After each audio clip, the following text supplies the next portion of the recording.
مرشد کامل اکمل کی اہمیت۔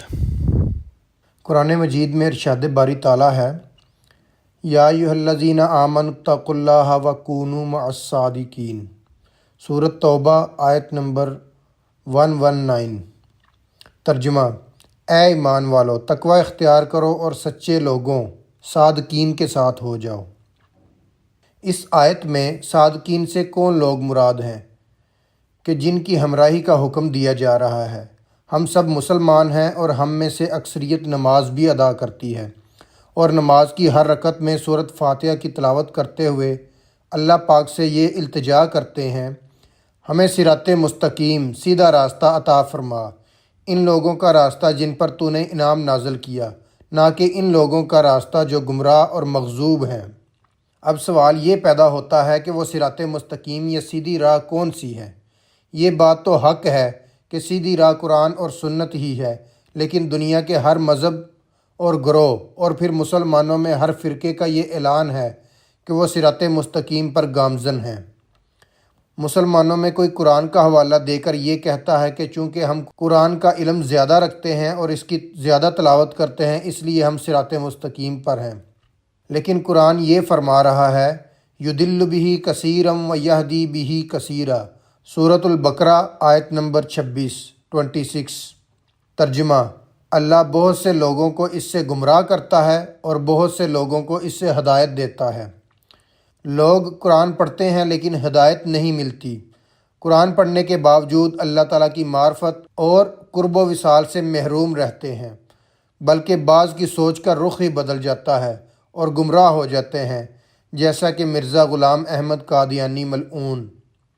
کچھ لوگ حدیث کے علم میں ماہر ہیں اور ان کا کہنا ہے کہ ہم اہل حدیث ہیں، اس لیے ہم صراط مستقیم پر ہیں۔ ہر گروہ نے خود ہی صراط مستقیم کو متعین کر لیا ہے، اپنے متعین کردہ راستے پر چل رہے ہیں اور اسے صراط مستقیم سمجھ رہے ہیں۔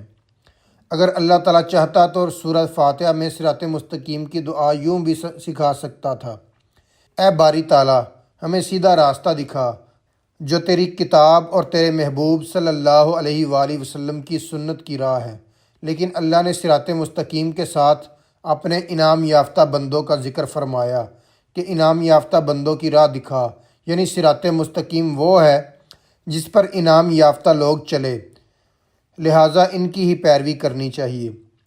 اب سوال یہ پیدا ہوتا ہے کہ وہ انعام یافتہ بندے کون ہیں جن کی راہ پر چلنے کا حکم دیا جا رہا ہے؟ قرآن مجید میں اللہ تعالیٰ نے 4 گروہوں کا ذکر کیا ہے جن پر اس نے اپنا فضل یعنی انعام نازل کیا ہے۔ وَمَن يُطِعِ اللَّهَ وَالرَّسُولَ فَأُولَٰئِكَ مَعَ الَّذِينَ أَنْعَمَ اللَّهُ عَلَيْهِم مِّنَ النَّبِيِّينَ وَالصِّدِّيقِينَ وَالشُّهَدَاءِ وَالصَّالِحِينَ۔ سورۃ النساء آیت نمبر 69۔ ترجمہ: اور جو اللہ اور اس کے رسول صلی اللہ علیہ وآلہ وسلم کا حکم مانے تو اسے ان کا ساتھ ملے گا جن پر اللہ نے فضل کیا، یعنی انبیاء، صدیقین، شہداء اور صالحین۔ پہلا گروہ انبیاء علیہم السلام کا ہے، یہ ہر صورت انعام یافتہ ہیں، لیکن باقی 3 گروہ ایسے ہیں جو انبیاء نہیں بلکہ غیر نبی ہیں۔ دوسرے نمبر پر صدیقین ہیں، اور سورۃ توبہ کی آیت نمبر 119 میں صدیقین کی ہمراہی کا ہی حکم دیا گیا ہے، لیکن صدیقین کون ہیں؟ پیر محمد کرم شاہ صاحب الازہری رحمۃ اللہ علیہ تفسیر ضیاء القرآن میں فرماتے ہیں، صدیق فعل کے وزن پر مبالغہ کا صیغہ ہے۔ اس کے لغوی معنی ہے المبالغ فی الصدق، یعنی نہایت راست باز اور راست گفتار، اور صدق مقامات قرب الہی میں سے ایک مقام ہے۔ الشیخ محمد عبد رحمۃ اللہ علیہ لکھتے ہیں، صدیقین وہ لوگ ہوتے ہیں جن کی فطرت اور جن کا باطن ہر گرد و غبار سے یوں پاک صاف ہوتا ہے کہ جب ان پر حق پیش کیا جاتا ہے تو بے ساختہ اس کو قبول کر لیتے ہیں، خیر و شر کے درمیان انہیں التباس نہیں ہوتا، بلکہ نگاہ جیسے سیاہ و سفید کے درمیان بے تکلف امتیاز کر لیتی ہے، اسی طرح وہ حق و باطل اور خیر و شر میں امتیاز کر لیتے ہیں۔ صدیقیت کا یہ مرتبہ حضور اکرم صلی اللہ علیہ وآلہ وسلم کے کئی جید صحابہ رضی اللہ عنہم کو حاصل تھا، اور صدیق اکبر حضرت ابوبکر صدیق رضی اللہ عنہ، جن کی زندگی کا ہر لمحہ اسی صدیقیت کبریٰ کا مظہر اتم ہے۔ تفسیر روح البیان۔ صدیقین سے مراد وہ لوگ ہیں جو صدق والے ہیں اور تصدیق کرنے والے ہیں، جن کے دل اتنے صاف ہو چکے ہیں کہ جو وحی الہی اللہ تعالیٰ کے رسول صلی اللہ علیہ وآلہ وسلم کے قلب اطہر پر نازل ہوتی ہے اور جو حکم آپ صلی اللہ علیہ وآلہ وسلم بیان کرتے ہیں وہ فوراً اس کی تائید کرتے چلے جاتے ہیں۔ انبیاء کے بعد صدیقین کو اس لیے رکھا گیا ہے کہ ہر کسی کو صحبت نبوت نصیب نہیں ہو سکتی۔ اب قیامت تک کوئی قطبیت، غوثیت اور ابدیت کے اعلیٰ سے اعلیٰ مقام پر کیوں نہ فائز ہو جائے، وہ حضور اکرم صلی اللہ علیہ وآلہ وسلم کے ادنا سے ادنا صحابی رضی اللہ عنہ کی گرد پا کو بھی نہیں پا سکتا۔ یہ شرف صحابیت قیامت تک بند ہو گیا۔ جب ظاہری صحبت کا دور ختم ہو گیا تو آنے والے ادوار کے لیے امت کو صدیق عطا فرما دیے۔ جو کوئی ان کی صحبت میں رہے گا اسے بالواسطہ صحبت نبوی صلی اللہ علیہ وآلہ وسلم کا فیض حاصل ہوگا۔ سیدنا غوث الاعظم حضرت شیخ عبد القادر جیلانی رضی اللہ عنہ فرماتے ہیں، تمہارے درمیان صورتاً کوئی نبی موجود نہیں ہے تاکہ تم اس کی اتباع کرو، پس جب تم حضور نبی اکرم صلی اللہ علیہ وآلہ وسلم کے متبعین، صدیقین، مرشد کامل کی اتباع کرو گے جو کہ حضور نبی اکرم صلی اللہ علیہ وآلہ وسلم کی حقیقی اتباع کرنے والے اور اتباع میں ثابت قدم ہیں، تو گویا تم نے نبی کریم صلی اللہ علیہ وآلہ وسلم کی اتباع کی۔ جب تم ان کی زیارت کرو گے تو گویا تم نے نبی کریم صلی اللہ علیہ وآلہ وسلم کی زیارت کی۔ الفتح الربانی، مجلس 14 صدیقیت کے مرتبہ پر فائز کامل مرشد کے قلب کا آئینہ پرتو نبوت بن کر آفتاب نبوت سے فیوزات الہی حاصل کرتا ہے اور طالبان مولا میں اسے تقسیم کرنے کا فریضہ ادا کرتا ہے۔ صدیقیت ہی تقویٰ کا اعلیٰ ترین مقام ہے۔ جب انسان اس مقام پر پہنچ جاتا ہے تو اسے خلعت ولایت سے سرفراز کر کے صدیقیت کے مقام پر فائز کیا جاتا ہے۔ اب اس پر لوگوں کو تلقین و ارشاد کرنا اور صراط مستقیم پر رہنمائی کرنا فرض ہو جاتا ہے۔ قرآن کریم میں انہی لوگوں کی ہمراہی کا حکم دیا جا رہا ہے۔ ان کے بارے میں ہی قرآن فرما رہا ہے، فَاسْأَلُوا أَهْلَ الذِّكْرِ إِن كُنتُمْ لَا تَعْلَمُونَ۔ سورۃ الانبیاء آیت نمبر 7۔ ترجمہ، پس اہل ذکر سے پوچھ لو اگر تم نہیں جانتے۔ اب ذرا اس آیت مبارکہ پر غور کریں تو فوراً بات سمجھ میں آ جائے گی کہ یہاں پر فَاسْأَلُوا أَهْلَ الْعِلْمِ یعنی اہل علم سے پوچھ لو نہیں فرمایا گیا، بلکہ فرمایا گیا اہل ذکر سے پوچھ لو۔ اہل علم سے مراد علماء ہیں اور اہل ذکر سے مراد اولیاء و فقراء ہیں، یعنی کامل مرشد۔ علم والے خود بھی ٹھوکر کھا سکتے ہیں، کیونکہ علم وہ خبر ہے جس کا محل دماغ ہے، جبکہ ذکر وہ خبر ہے جس کا محل لوح دل ہے۔ علم دماغ کی تختی پر لکھا جاتا ہے اور ذکر دل کی تختی پر مرقوم ہوتا ہے۔ غوث الاعظم حضرت شیخ عبد القادر جیلانی رضی اللہ عنہ اہل علم علماء ظاہر اور اہل ذکر اولیاء اللہ جو علماء ربانی بھی ہیں اور کامل مرشد کا فریضہ بھی سر انجام دیتے ہیں کے فرق کو بیان کرتے ہوئے فرماتے ہیں، ولی کامل مرشد کامل اکمل حضور علیہ الصلاۃ والسلام کی اس ولایت کا حامل ہوتا ہے جو آپ صلی اللہ علیہ وآلہ وسلم کی نبوت باطن کا جزو ہے، اور آپ صلی اللہ علیہ وآلہ وسلم کی طرف سے اس ولی کامل کے پاس امانت ہوتی ہے۔ اس سے مراد وہ علماء ہرگز نہیں جنہوں نے محض علم ظاہر حاصل کر رکھا ہے، کیونکہ اگر وہ ورثہ نبوی صلی اللہ علیہ وآلہ وسلم، اس کی حاشیے میں تفصیل لکھی ہوئی ہے ورثہ نبوی صلی اللہ علیہ وآلہ وسلم کی حدیث مبارکہ، العلماء وارثۃ الانبیاء، ترجمہ، علماء انبیاء کے وارث ہیں کی طرف اشارہ ہے۔ وہ ورثہ نبوی صلی اللہ علیہ وآلہ وسلم میں داخل ہوں تو بھی ان کا رشتہ ذوی الارحام کا سا ہے۔ ذوی الارحام کی جو تفصیل حاشیہ میں لکھی ہوئی ہے وہ یہ ہے کہ وہ رشتہ دار جن کا وراثت میں حصہ قرآن و حدیث اور اجماع سے مقرر نہیں، نہ وہ حقیقی ورثہ اصحاب فرائض جن کا حصہ قرآن و حدیث میں مقرر کیا گیا ہے ہوں، اور نہ ہی عصبی رشتہ دار جنہیں حقیقی ورثہ کے نہ ہونے پر یا ان سے کچھ بچ جانے پر وراثت میں حصہ ملتا ہے۔ پس وارث کامل وہ ہوتا ہے جو حقیقی اولاد روحانی وارث ہو، کیونکہ باپ سے اس کا رشتہ تمام نسبی رشتہ داروں سے زیادہ قریب ہوتا ہے۔ اس لیے حضور علیہ الصلاۃ والسلام نے فرمایا، علم کا ایک حصہ مخفی رکھا گیا ہے جسے علماء ربانی کے علاوہ کوئی نہیں جانتا۔ سر الاسرار فصل نمبر 5۔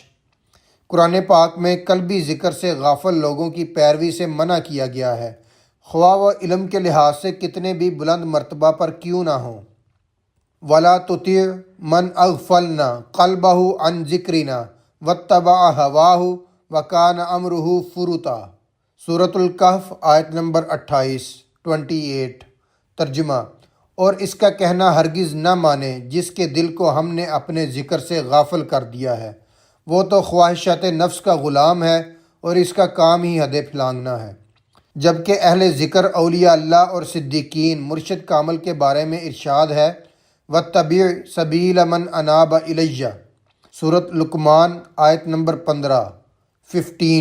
ترجمہ: اور پیروی کرو اس شخص کے راستہ کی جو مائل ہوا میری طرف۔ الرحمن فاسأل بہ خبیرا۔ سورۃ الفرقان آیت نمبر 59۔ ترجمہ: وہ رحمان ہے سو پوچھ اس کے بارے میں اس سے جو اس کی خبر رکھتا ہے۔ اطیعوا اللہ و اطیعوا الرسول و اولی الامر منکم۔ سورۃ النساء آیت نمبر 59۔ ترجمہ: پیروی کرو اللہ کی اور پیروی کرو اللہ کے رسول صلی اللہ علیہ وآلہ وسلم کی اور اس کی جو تم میں اولی الامر ہو۔ ان تمام آیت مبارکہ میں صدیق یعنی مرشد کامل کی طرف اشارہ کیا گیا ہے اور اس کی پیروی کی ہدایت کی گئی ہے۔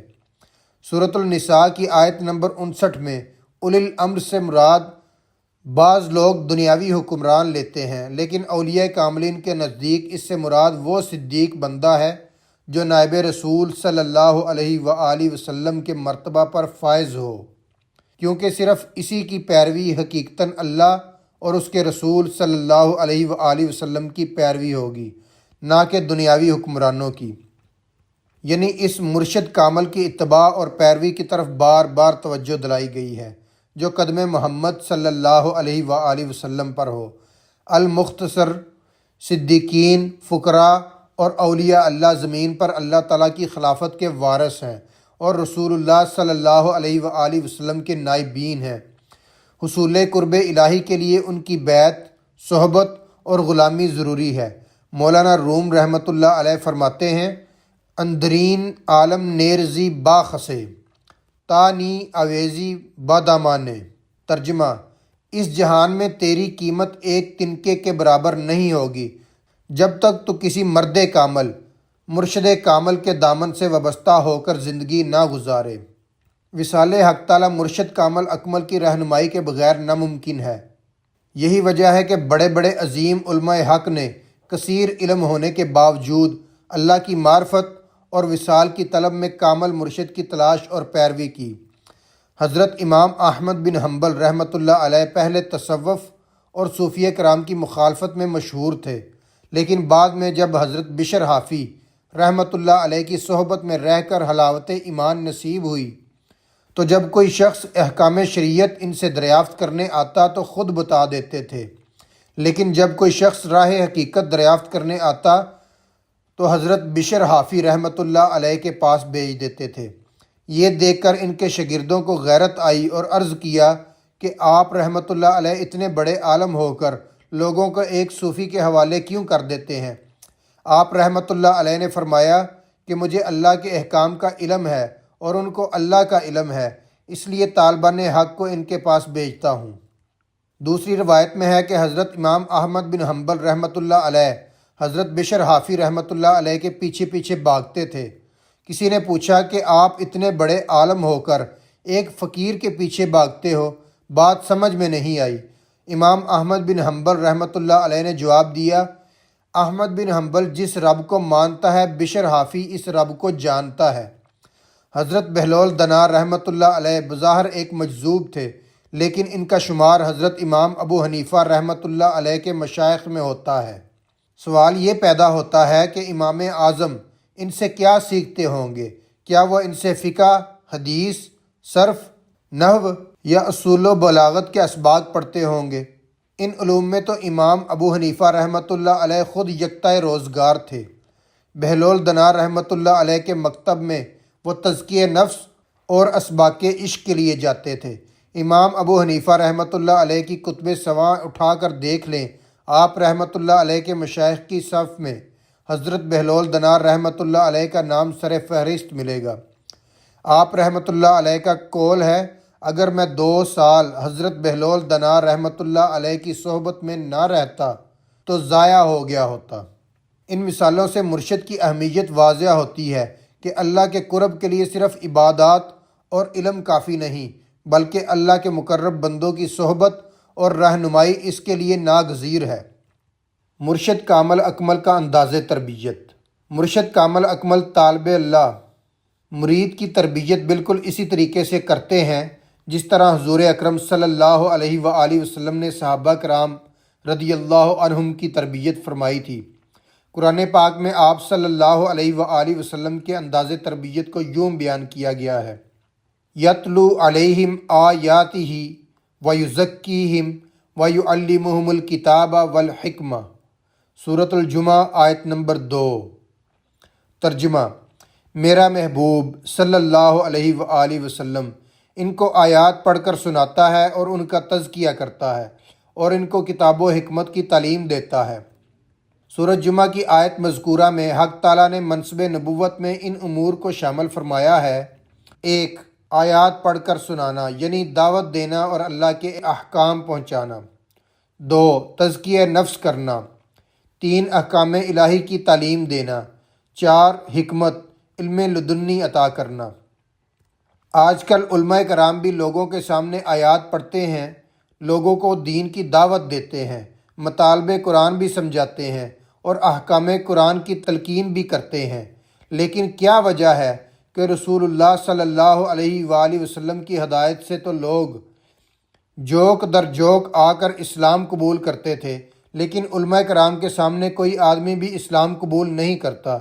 اس کی وجہ یہ ہے کہ رسول اللہ صلی اللہ علیہ وآلہ وسلم کے اندر زبردست روحانی قوت موجود تھی، اور آپ صلی اللہ علیہ وآلہ وسلم کی محض زیارت، بات چیت اور صحبت سے صحابہ کرام رضی اللہ عنہم کے مراتب بلند ہو جاتے تھے۔ حضرت سلمان فارسی رضی اللہ تعالی عنہ اسلام لانے سے قبل کئی یہودی، نصارہ اور آتش پرست ارباب روحانیت سے ملاقات کر چکے تھے، لیکن کسی سے متاثر نہ ہوئے۔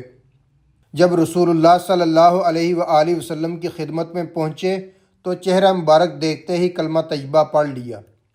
اسی طرح جب رسول اللہ صلی اللہ علیہ وآلہ وسلم نے حضرت عمر رضی اللہ عنہ سے فرمایا، تم میں سے کوئی شخص اس وقت تک کامل مومن نہیں ہو سکتا جب تک میں اس کے لیے اس کے والد، اس کی اولاد اور تمام لوگوں سے بڑھ کر محبوب نہ ہو جاؤں، تو یہ سن کر حضرت عمر رضی اللہ عنہ نے عرض کیا، حضور صلی اللہ علیہ وآلہ وسلم، میں اپنے اندر یہ کیفیت محسوس نہیں کرتا۔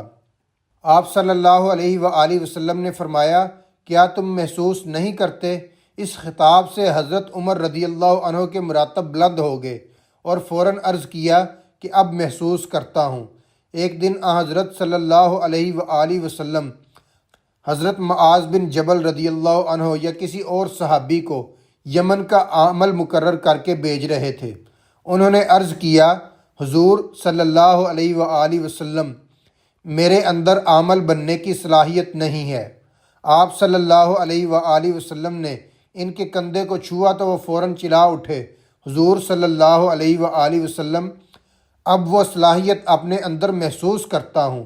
یہ ہے باطنی توجہ سے تزکیہ نفس کرنا اور روحانی مراتب بلند کرنا۔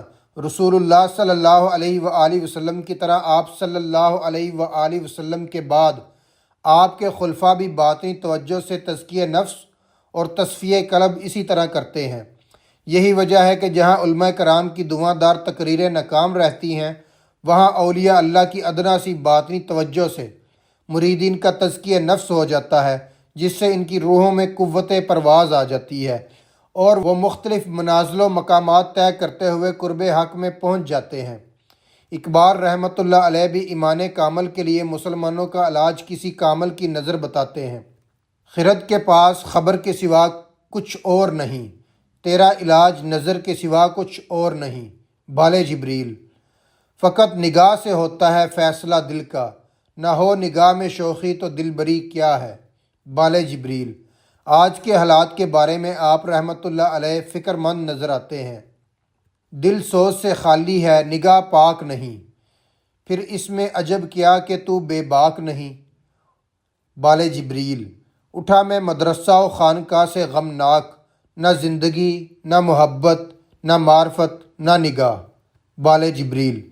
مرشد کی تلقین اور نگاہ ہی ایسی کیمیا ہے جو طالب کے وجود کی کثافت دور کر کے اسے روشن ضمیری کے قابل بناتی ہے۔ تعلیم اور تلقین میں کیا فرق ہے؟ تعلیم سے ظاہری علم واضح ہوتا ہے، جبکہ تلقین سے دو جہاں کی روشن ضمیری حاصل ہوتی ہے۔ تزکیہ نفس و تصفیہ قلب ہوتا ہے اور روحانی بلندی سے قرب الہی نصیب ہوتا ہے۔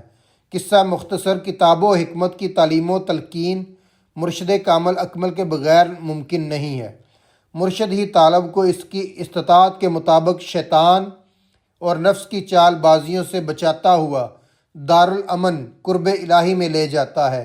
عام لوگوں کو تو اس روحانی علم کے نام سے بھی واقفیت نہیں، چہ جائے کہ ان کو اس پر دسترس حاصل ہو۔ تلاش مرشد۔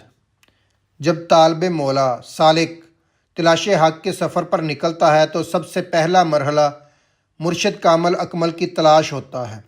اللہ تعالیٰ کی معرفت اور اس کے قرب و وصال کی راہ چونکہ شریعت کے دروازہ سے ہو کر گزرتی ہے، اس لیے شریعت کے دروازے کے دونوں طرف شیطان اپنے پورے لاؤ لشکر سمیت طالب مولا کی گات لگا کر بیٹھا ہے۔ اول تو وہ کسی آدم زاد کو شریعت کے دروازے تک آنے ہی نہیں دیتا۔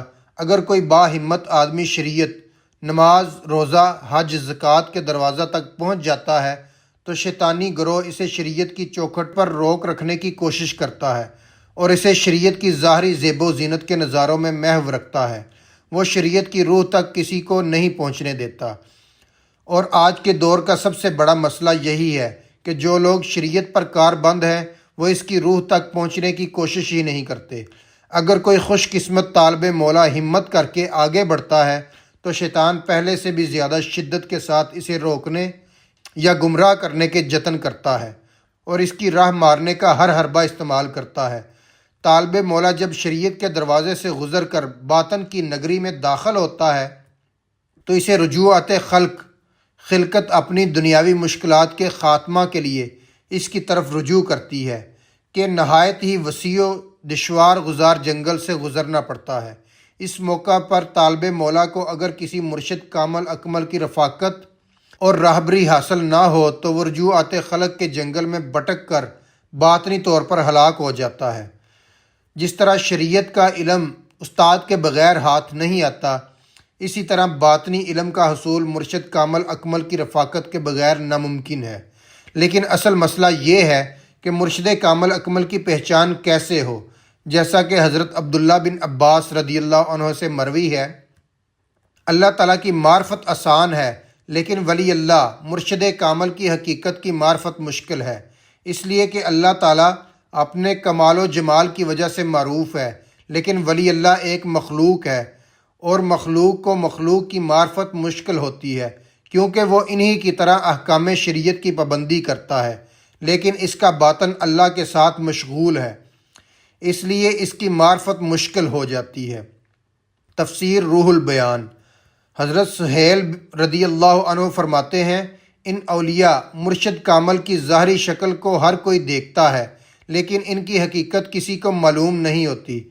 جن خوشبخت حضرات کو ان کی حقیقت معلوم ہو جاتی ہے، اگر انہوں نے ان کی قدر و منزلت کے مطابق تعظیم و تکریم کی تو کامیاب رہیں گے، اگر ان سے ان کی مخالفت سرزد ہوئی یا معمولی گستاخی و بے ادبی ہوئی تو مارے جائیں گے اور خاتمہ خراب ہوگا۔ تفسیر روح البیان۔ فقیر فنا فی اللہ بقا باللہ مرشد کامل اکمل نور الہدا کی پہچان ہر انسان طالب یا مرید کے بس کی بات نہیں، کیونکہ ہر مرید طالب مولا نہیں ہوتا، بلکہ مریدوں کی اکثریت طالب دنیا یا طالب عقبہ ہوتی ہے۔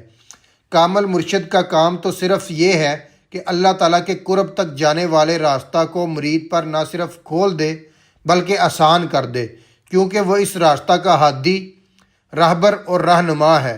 اس لیے مرشد کامل کی حقیقت کو وہی پہچانتا ہے جو طلب مولا لے کر نکلا ہو اور قرب الہی کے راستہ کا مسافر ہو۔ تمام انسان ایک تو اپنی ناقص طلب کی وجہ سے اسے پہچان نہیں پاتے، دوسرے وہ انہی کی طرح ایک انسان ہوتا ہے۔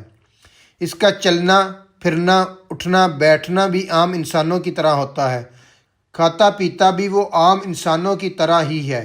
اس لیے طالبان دنیا و عقبہ کے لیے اس کی معرفت حاصل کرنا ناممکن ہے، کیونکہ وہ اپنی ناقص عقل کے مطابق اس کی حقیقت کو سمجھنے کی کوشش کرتے ہیں، اور عقل اس حقیقت تک نہیں پہنچ سکتی، کیونکہ عقل ہمیشہ تلاش نقص و اعتراض میں رہتی ہے۔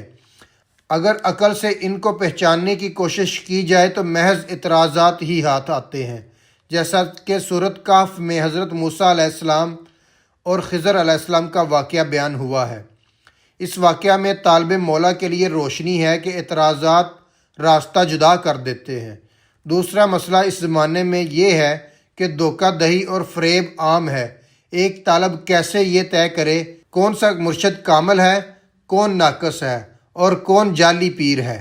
ان تمام سوالات کے جوابات اگلے صفحات پر دیے جا رہے ہیں۔ مرشد کی تلاش کی وجہ حق تعالیٰ کا قرب۔ اگر مرشد کی تلاش کی وجہ اللہ تعالیٰ کا قرب اور اس کی پہچان ہے تو طالب یہ خاطر جمع رکھے کہ اس کو کامل مرشد ضرور ملے گا، کیونکہ اللہ تعالیٰ کا سورۃ عنکبوت میں ارشاد ہے والذین جاہدوا فینا لنہدینہم سبلنا۔ سورۃ العنکبوت آیت نمبر 69۔ ترجمہ: جو لوگ ہماری طرف آنے کی جدوجہد اور کوشش کرتے ہیں ہم ان کو اپنی طرف آنے کے راستے دکھا دیتے ہیں۔ اس راہ میں طلب کے مطابق مرشد کی طرف رہنمائی ہوتی ہے، جیسی کسی کی طلب اور طبیعت ہوتی ہے اسی طرح کے مرشد کی طرف رہنمائی ہو جاتی ہے۔ بقول اقبال رحمۃ اللہ علیہ، ہست این میں کدا و دعوت عام است اینجا، قسمت بادہ با اندازہ جام است اینجا۔ پیام مشرق۔ ترجمہ: یہ دنیا ایک مے کدا ہے اور ہر کسی کو لذت دیدار کی مے پینے کی دعوت عام ہے، تاہم ہر کسی کے حصے کی شراب اس کے جام طلب کے مطابق ہوتی ہے۔ پس اگر مرید چاہتا ہے کہ اسے کامل مرشد ہی ملے تو پہلے اسے اپنی نیت اور طلب کو اللہ تعالیٰ کے لیے خالص کرنا ہوگا۔